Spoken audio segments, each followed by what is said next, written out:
Darklight 4, Darkblood. Written by Bella Forrest. Narrated by Stacey Glemboski. Chapter 1. We could say what we wanted about the Immortal Plane, but this place had a devastating beauty. I hated it for its strange splendor.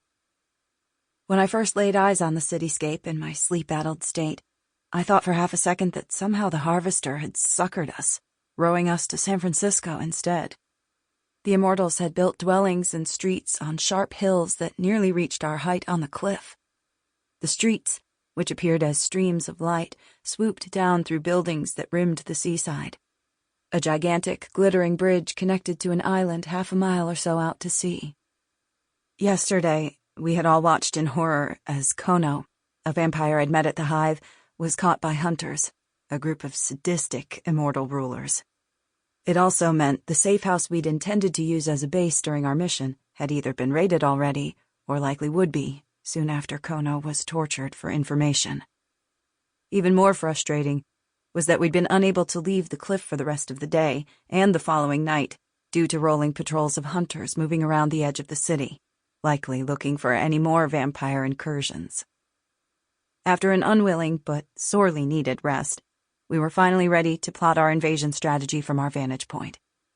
We stood together, a misfit band of humans and vampires, about to infiltrate the most dangerous city in any dimension. "The island is where the ruling caste lives," Kane told us with muted disdain. He and Dorian had spent several hours questioning scouts in the Hive about the city, while Psyche and I looked for information about the curse. "They siphon their luxury off the hard work of others.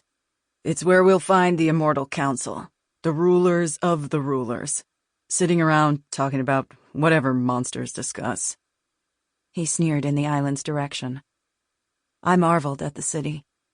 The buildings in the distance loomed large and strange in shape, with overwrought architecture of various designs. I was no connoisseur, but the rulers seemed to like stitching together as many competing architectural styles as possible. Greek columns sat next to gilded wrought iron fences, while Gothic spires mingled with Art Deco windows. Clearly, they'd had access to some human inspiration when building the city, but they'd put their own twist on it. I frowned through the scope of my rifle as my gaze landed on a creepy black building closer to us. It was simply one large sphere, eerily perfect in shape and texture. Next to it, a cottage had been assembled from a dull white material. I squinted, and my stomach... Sample complete. Ready to continue?